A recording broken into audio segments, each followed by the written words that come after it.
Hello everyone. आज का हमारा टॉपिक है कॉजेज ऑफ इंडस्ट्रियल सिकनेस। हमने इंडस्ट्रियल सिकनेस के बारे में पढ़ा, टाइप्स ऑफ इंडस्ट्रियल सिकनेस कर चुके हैं हम लास्ट लेक्चर में। आज हम कहेंगे कि वो कौन कौन सी वजह है जिसकी वजह से कोई इंडस्ट्री सिक हो जाती है या बीमार हो जाती है। दो तरह के कॉजेज डिस्कस करेंगे हम इसमें, internal causes and external causes. पहले हम करेंगे इंटरनल कॉजेज। इंटरनल कॉजेज में वो रीजंस, वो फैक्टर्स आ जाते हैं जो किसी इंडस्ट्रियल यूनिट के अंदर ही ओरिजिनेट करते हैं, यानी वो रीजंस, वो फैक्टर्स जो कि इंडस्ट्री के अंदर ही रहते हैं, वो इंटरनल कॉजेज आएंगे। ये इंडस्ट्रियल यूनिट के मैनेजमेंट के कंट्रोल में होते हैं, यानी उन फैक्टर्स को जिनको मैनेजमेंट कंट्रोल कर सकती है वो इंटरनल फैक्टर्स आएंगे। इसमें क्या क्या आएगा? Incompetence of entrepreneur. Incompetence of entrepreneur क्या होगा कि देखो, किसी भी बिजनेस यूनिट को एस्टैब्लिश करने के लिए और उसे सक्सेसफुल रन करने के लिए सबसे जरूरी कंडीशन क्या है कि जो एंटरप्रेन्योर है उसके अंदर बिजनेस को चलाने की नॉलेज होनी चाहिए, स्किल होनी चाहिए, एक्सपीरियंस होना चाहिए। यदि उसके पास कंप्लीट नॉलेज या एक्सपीरियंस नहीं है अपने बिजनेस को रन करने की या अपनी इंडस्ट्री को चलाने की, तो इससे क्या होगा कि कॉस्ट इंक्रीज हो जाएगी, बिजनेस में कॉम्प्लिकेशंस आ जाएंगी और एक बिजनेस यूनिट इंडस्ट्रियल सिकनेस की तरफ चली जाएगी। सेकंड आ जाएगा फाइनेंशियल प्रॉब्लम। फाइनेंशियल प्रॉब्लम में क्या आएगा? देखो, फाइनेंस जो है किसी भी बिजनेस यूनिट के लिए फाइनेंस ब्लड की तरह काम करता है। यदि पुअर फाइनेंशियल मैनेजमेंट है, यानी पुअर फाइनेंशियल मैनेजमेंट की फाइनेंस को यूज करने के लिए प्रॉपर प्लानिंग नहीं की गई, बिजनेस को एक्सपेंशन करने के लिए प्रॉपर प्लानिंग नहीं की गई, मिसमैनेजमेंट है, तो इसकी वजह से भी इंडस्ट्रियल यूनिट सिक हो जाएगी।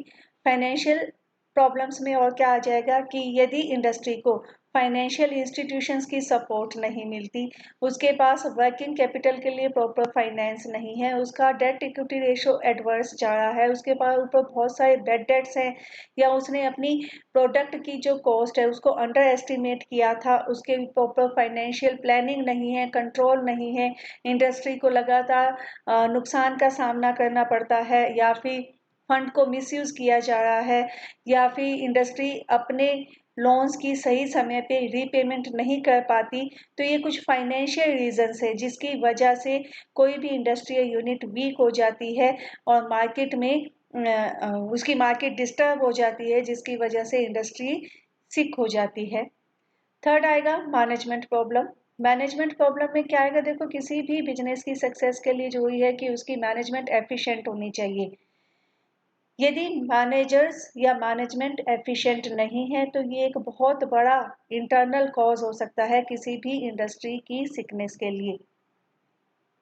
मैनेजमेंट को बहुत सारे डिसीजन लेने पड़ते हैं, उसे प्रोडक्शन से रिलेटेड, मार्केटिंग से रिलेटेड, फाइनेंस और पर्सोनल से रिलेटेड डिसीजन लेने पड़ते हैं। यदि ये डिसीजन सही ढंग से नहीं लिए गए तो भी क्या होगी? इंडस्ट्री सिक हो जाएगी। इसके अलावा यदि इंडस्ट्री में फ्रीक्वेंट ब्रेक डाउन होते हैं, कैपेसिटी को सही ढंग से यूटिलाइज नहीं किया जाता, या सही ढंग से प्रमोशनल एक्टिविटीज को प्रमोट नहीं किया जाता, या वर्किंग कैपिटल को अच्छे ढंग से मैनेज नहीं किया जाता, या इंडस्ट्रियल रिलेशन अच्छे नहीं है, तो इंडस्ट्री सिक हो जाएगी। देखो, ये सारे काम एफिशिएंट मैनेजमेंट ही कंट्रोल कर सकती है। फोर्थ आ जाएगा मार्केटिंग कंस्ट्रेंट्स। मार्केटिंग कंस्ट्रेंट्स में आ जाएगा मार्केटिंग के जो हमने 4 P's किए हुए हैं, प्रोडक्ट, प्राइस, प्लेस, प्रमोशन। इन 4 P's से रिलेटेड प्रॉपर मार्केटिंग मिक्स नहीं बनाया जाए तो भी इंडस्ट्री सिक हो सकती है। इसमें क्या आ जाएगा कि यदि हमारा प्राइसिंग सिस्टम सही नहीं है, हमारा प्रोडक्ट इन्फीरियर है, प्रोडक्ट मिक्स सही नहीं है, यदि हमने डिलीवरी शेड्यूल के अकॉर्डिंग अपने प्रोडक्ट को डिलीवर नहीं किया है, सेल्स प्रमोशन एक्टिविटीज में हम लैग कर रहे हैं, या सफिशिएंट एडवर्टाइजमेंट नहीं कर पा रहे, प्रॉपर सेल प्लानिंग नहीं है, फोरकास्टिंग सही नहीं है, तो भी इंडस्ट्री सिक हो जाएगी। फिफ्थ में आएगा इंटरनल कॉजेज का फिफ्थ पॉइंट है production problems.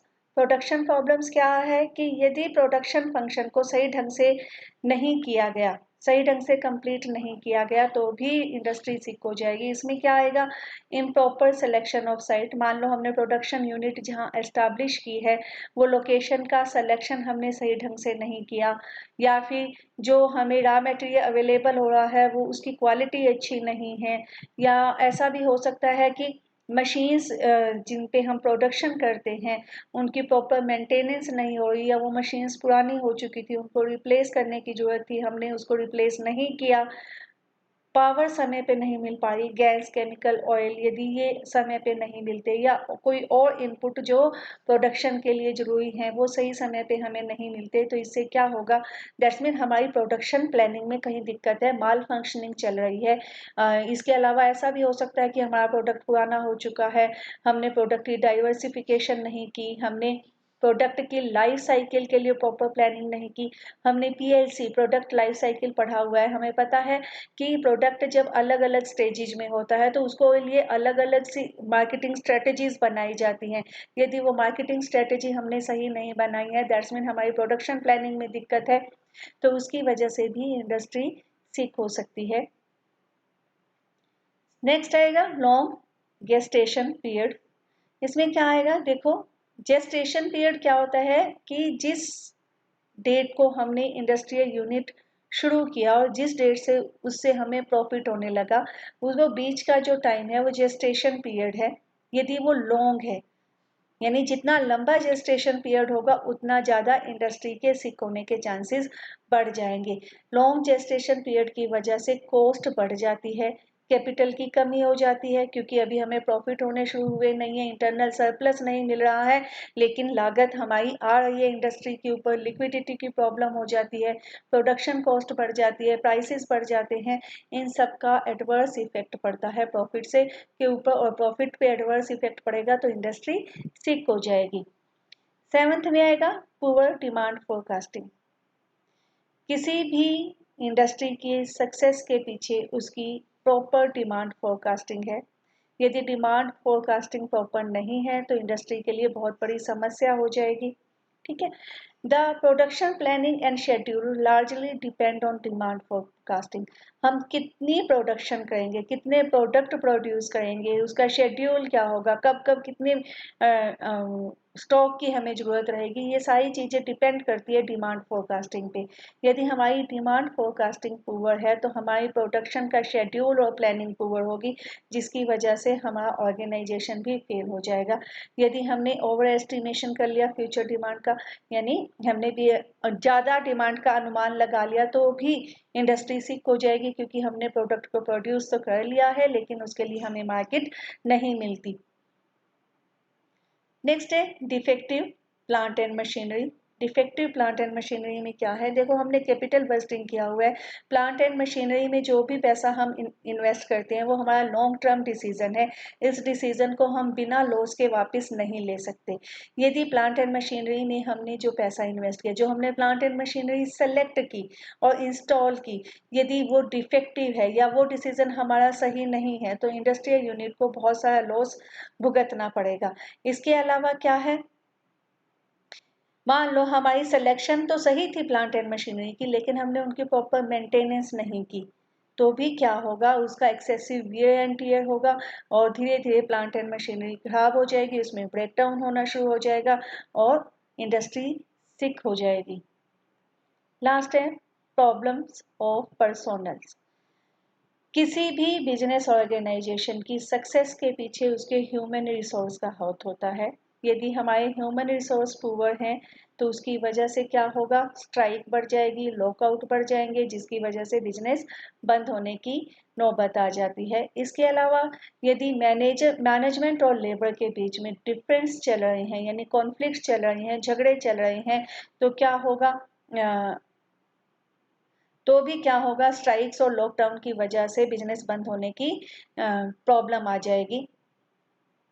Poor labour relations, absenteeism, labour turnover, excessive workforce, lack of training, lack of motivation, lack of job satisfaction, ये सारे क्रिटिकल लेबर प्रॉब्लम्स हैं जो कि किसी ऑर्गेनाइजेशन में अराइज करते हैं यदि प्रॉपर ह्यूमन रिसोर्स की प्लानिंग ना की जाए, तो इसकी वजह से भी इंडस्ट्री के फेल होने की नौबत आ जाती है। नेक्स्ट आएगा external causes. External causes of industrial sickness include all those external factors which originate outside the industrial unit. External causes में वो सारे फैक्टर्स, वो सारे तत्व आ जाएंगे जो किसी इंडस्ट्रियल यूनिट के से की पहुंच के बाहर के तत्व हैं। These are not under the control of industrial unit. ये किसी भी इंडस्ट्रियल यूनिट के कंट्रोल में नहीं होते। इसमें क्या क्या आएगा? सबसे पहले इसमें आएगा supply of inputs. Inputs are the essential requirement of the production and provision of services. Input क्या है? किसी भी वस्तु या सेवा के उत्पादन का सबसे एसेंशियल रिक्वायरमेंट है। यदि हमें हमारी रॉ मटेरियल की सप्लाई सही पे समय पे नहीं मिलती, इरेगुलर सप्लाई हो मिलती है, तो उससे क्या होगा? रॉ मटेरियल अवेलेबल नहीं है तो इससे क्या होगा? प्रोडक्शन में डिस्टर्बेंस होगी। प्रोडक्शन में डिस्टर्बेंस होगी, प्रोडक्शन रुक जाएगा, जिससे इंडस्ट्रियल यूनिट को लॉस का सामना करना पड़ सकता है। इसके अलावा जो वैल्यूएबल इनपुट है पावर, यदि पावर हमें सही समय पे नहीं मिलती तो भी क्या होगा? इंडस्ट्रियल यूनिट के बंद होने की नौबत आ जाएगी। हमने किया कि मैक्सिमम इंडस्ट्रियल यूनिट्स जो हैं वो गांवों में एस्टाब्लिश किए जाते हैं, और बहुत सारे ऐसे इंडस्ट्रियल यूनिट्स हैं जिनको समय समय पे पावर कट का सामना करना पड़ता है। यदि ये पावर कट लंबे हैं, यानी सही समय पे पावर की सप्लाई नहीं हो पाती, तो भी इंडस्ट्रियल यूनिट सिक हो जाती है। सेकेंड आएगा गवर्नमेंट पॉलिसीज। गवर्नमेंट पॉलिसीज में क्या आ जाएगा? गवर्नमेंट की जो पॉलिसीज हैं वो बहुत सारी तरह से बिजनेस को अफेक्ट करती हैं, इन्फ्लुएंस करती हैं। गवर्नमेंट समय समय पे बहुत सारी पॉलिसीज बनाती रहती हैं जो कि बिजनेस को डायरेक्टली और इनडायरेक्टली इन्फ्लुएंस करती हैं। गवर्नमेंट की पॉलिसीज हैं, जैसे फॉरेन ट्रेड पॉलिसी है, इंडस्ट्रियल पॉलिसी है, इंडस्ट्रियल लाइसेंसिंग पॉलिसी है, फिजिकल पॉलिसी है। ये इन पॉलिसीज को गवर्नमेंट बनाती है और समय समय पे इनमें अमेंडमेंट करती रहती है।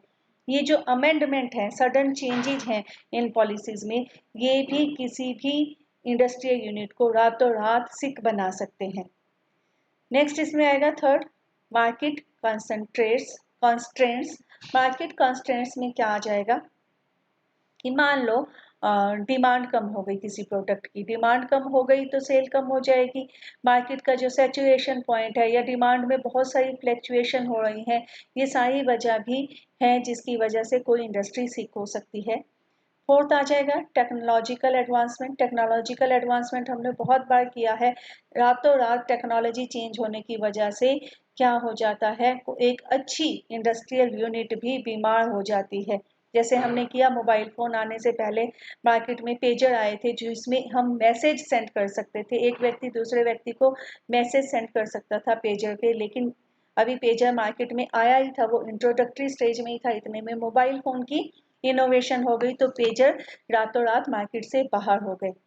नेचुरल कॉजेज, बहुत सारे प्राकृतिक रीजंस भी होते हैं जिसकी वजह से इंडस्ट्रियल सिकनेस होती है, जैसे फायर है, फ्लड है, साइक्लोन है। इन सब की वजह से भी इंडस्ट्री बीमार हो जाती है, बिजनेस बंद हो जाते हैं। पॉलिटिकल कॉजेज, पॉलिटिकल भी वर्कर्स को और बिजनेस को इन्फ्लुएंस करती है। पॉलिटिकल चेंजेस, चाहे वो डोमेस्टिक पॉलिटिकल में चेंजेस हो, चाहे वो इंटरनेशनल पॉलिटिकल चेंजेस हो, ये रातों रात किसी इंडस्ट्री को सिक बना सकते हैं। फाइनेंशियल फैक्टर्स ये बहुत इंपॉर्टेंट है। देखो, मान लो इनपुट के प्राइसेस राइज हो गई। इनपुट जो रॉ मटेरियल हमने इंट्रोड्यूस करते हैं अपने प्रोडक्ट में, मान लो रॉ मटेरियल के प्राइसेस बढ़ गए तो उससे क्या होगा? हमें ज़्यादा फंड की जरूरत होगी। मान लो वो फंड हमें सही समय पे नहीं मिले तो क्या होगा? इंडस्ट्री सिक हो जाएगी। इनपुट के प्राइसेस बढ़ गए हैं, फंड हमारे पास है नहीं, तो हम रॉ मटेरियल नहीं परचेज कर पाएंगे। रॉ मटेरियल नहीं परचेज कर पाएंगे तो प्रोडक्शन सही समय पे नहीं होगी। प्रोडक्शन काम रुक जाएगा तो इंडस्ट्री सिक हो जाएगी। लास्ट आएगा इसमें पर्सोनल कंसंट्रेंट्स। पर्सोनल कंसंट्रेंट्स में क्या आता है कि देखो, जितनी भी इंडस्ट्रीज हैं, मैक्सिमम इंडस्ट्रीज यदि बैकवर्ड एरिया में उनको लोकेट किया जाता है या इंडस्ट्रीज बैकवर्ड एरिया में खोली जाती है तो गवर्नमेंट बहुत सारी तरह की सब्सिडी और बेनिफिट प्रोवाइड करती है। तो ऐसा हो जाता है कि बहुत सारे बिजनेसमैन अपनी इंडस्ट्री को बैकवर्ड एरिया में एस्टाब्लिश करते हैं, लेकिन वहाँ दिक्कत कहाँ आती है? वहाँ पे स्किल्ड वर्कफोर्स की दिक्कत आती है। स्किल्ड वर्कफोर्स बैकवर्ड एरिया में नहीं अवेलेबल होती। वहाँ पे अनस्किल्ड लेबर तो बहुत सारी मिलती है लेकिन स्किल्ड वर्कफोर्स नहीं मिलती।